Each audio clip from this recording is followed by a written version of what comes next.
Alright, hello. So they say the best way to learn is to teach. So I'm reteaching myself various aspects of filmmaking that I don't remember very well because I have slacked off. So today we're starting with AV scripts. First, what is an AV script? So an AV script, it's also an audio video script. I don't think I've ever actually seen anybody refer to it as such, but that's what the AV stands for. And it's just a different format of writing a script that's used for different types of projects, such as documentaries, music videos, commercials, sometimes short films.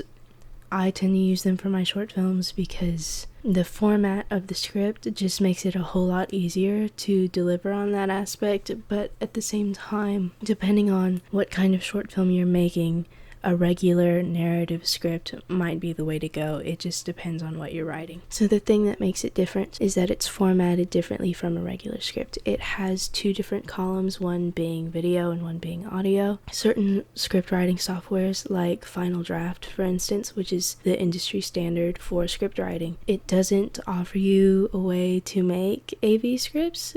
I tend to use things like Microsoft Word or Google Docs. It just sort of depends. I think Studio Binder does allow you to make AV scripts in their software. I'm not really sure though. I haven't actually attempted to use it. But today we're going to work on an example, so that's fun. Okay, but here I am using Microsoft Word. So you'll want to make two different columns. I'll make a table here and I'll make 2x7. So the number of rows that you'll have in your AV script corresponds with the number of shots that you're going to shoot. You're essentially, whenever you're making an AV script, you're essentially also making your shot list at the exact same time. It really streamlines things, and I think that's why, with me for instance, why I use it more for my short films, because I know exactly what I'm doing.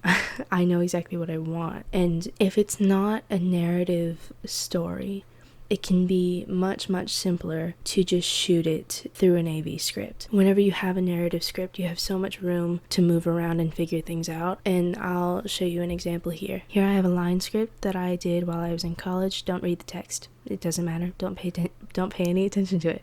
Each line is a different shot that I plan to shoot. Now, truthfully, not every shot is going to make it into the edit. It just depends on what you end up wanting, what ends up looking best, what fits the story that you're trying to tell the best. But stuff like this allows you a lot of room for coverage, and it allows you to be really flexible in your edit.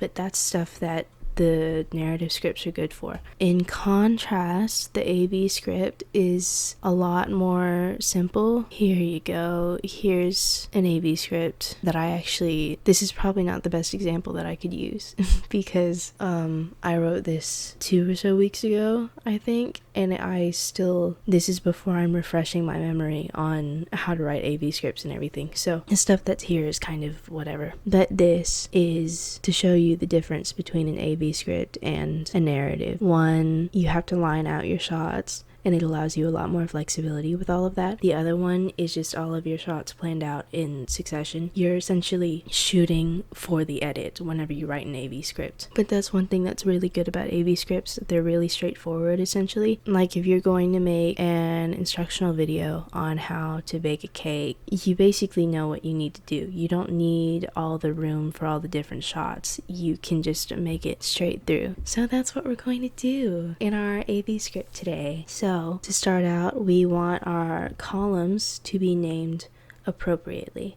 So the name of an AV script is kind of deceptive. I don't know why it's an AV script. Maybe it's because maybe it's alphabetical or something, but you would think audio would come first. It does not. Video comes first. Video comes first, and then audio is in the second column. But whenever you're writing stuff like this, you always want to make sure everything is in the correct format. So 12-point font, but then the actual font itself you want to be Courier New. And then for these two, I'll align them to the middle. So then we will establish the location. If you're making a baking video, it's going to be in the kitchen, right? So you're going to want to indicate interior, kitchen, and then the time of day. So you're unlikely to shoot something like this at night, so it's probably going to be at the day. So interior, kitchen, day. You always want to format your scene headings very specifically. You will always start with interior or exterior. So for exterior, it would be written the same way, just kitchen, day, same way. But you will always int, period, ext, period, space. These things, the formats of it all, it's very important. I would know. I got points docked for having one space missing after one of these little hyphens or dashes or whatever. But the format of your scene headings is very important. You always, every time the scene location changes or the time of day changes, you need to re-establish the scene heading. So if I were to move this for some reason to the outside patio, we'll say exterior patio day. Alright, so if it ever changes, you need to do stuff like that. And then I don't know if this is standard or not, but I was taught to do this with an AV script. Add a little colon to the end of that scene heading. I don't know if that's actually standard or not, but I was taught to do that, and the school that I went to was like an industry standard school. So, but for the first shot, we'll stick to establishing the location, and then we will do a wide shot, which we will indicate with a WS, meaning wide shot, colon. In AV scripts, you do specify the type of shot that it's going to be, because you are essentially writing your shot list at the exact same time that you were writing the script. So indicate what type of shot it is, and then you'll write the description of the shot. So for this one, we will say wide shot, Sam 23 stands at the kitchen counter. So whenever you introduce a character for the first time, you will always capitalize their name or whatever it is that they're being called within the script. So you might not introduce my name at the very first moment. For instance, if I were just called woman, I don't know, you would just say that you wouldn't put my name, that whatever I'm going to be called within the script up until the point that my name actually is established, from which point on you would change whatever you refer to me as the name.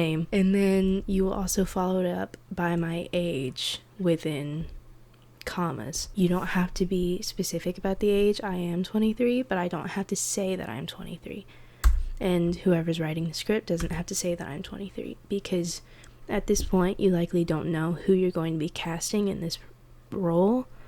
So you don't have to be specific about ages unless it's important to the character itself. In this case, it's an instructional video, so it's not really important, but for the sake of the example, I wouldn't have to say that I'm 23. I could just say that I'm in my 20s, and then we would go on from there. But I want to start out this video by saying what it is that I'm doing, so I'm going to go to the audio column now, and then we'll type my name in all caps and underline it, because that is standard practice for all scripts, all script types. You will always underline the name of the speaker whenever they're speaking. Doesn't matter if it's their actual name or if I am referred to as woman, it will always be underlined whenever someone is speaking. But with AV scripts, you do need to align your audio appropriately with your shot. So that's why I have bumped the name indication thingy down to where the wide shot actually begins. But if I have music playing from the very beginning, which I will add now, I will say MU :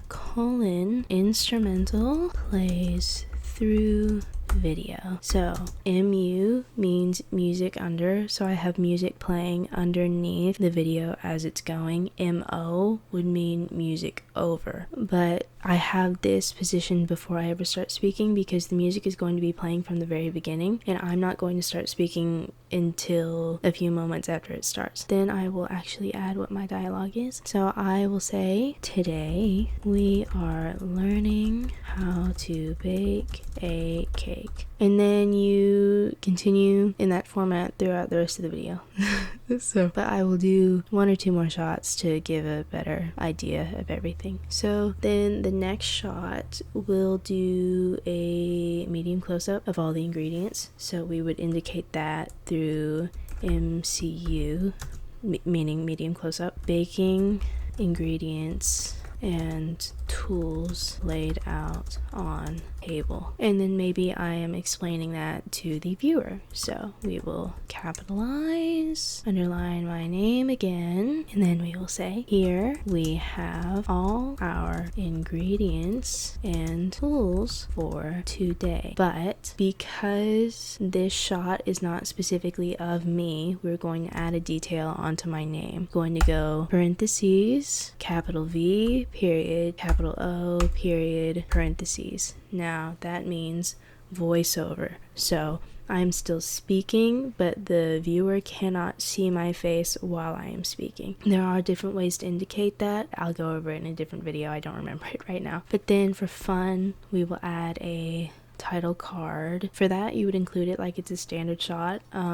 Sometimes it'll be a shot of its own, and therefore it'll be in a row of its own, but other times you would include it within other shots. For instance, if this were just over a shot that already existed, we would say capital title colon all caps, and then in parentheses we will say how to bake a cake. That would just be a title card that appears. But if you wanted to add some directions to it, you could say I want to make it fade in and out, so I'll say how to bake a cake fades in and out.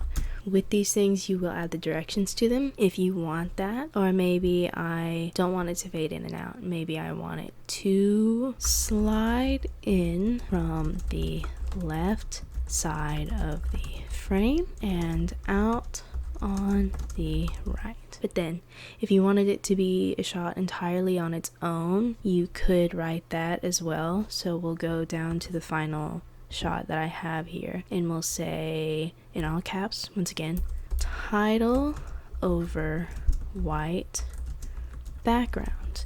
And you want to indicate what the background is because this is its own shot within itself. It's not being overlaid over anything. So we'll say how to bake a cake once again in parentheses, and then parentheses. Hold on, why am I saying parentheses? That's not right. In quotes. Have I been saying that the entire time? I don't know. Put it in quotes. How to bake a cake in quotes. And then we'll say centered in frame. And then an animated cake rolls out from behind the title. The cake is pushed. The cake is pushed up by a hand that appears from behind the title and then draws back and disappears. Yeah, that's kind of overkill, but you know, that's most of what we have. I don't know if there's anything else that I want to say. There's probably some stuff that I'm forgetting, but I think I covered most of it, at least with how to write a AV script. I didn't go over any sort of shot types or sound effects indicators or something like that. I'll do that in a different video, but I hope this helps. If anybody watches this, like, subscribe. Goodbye.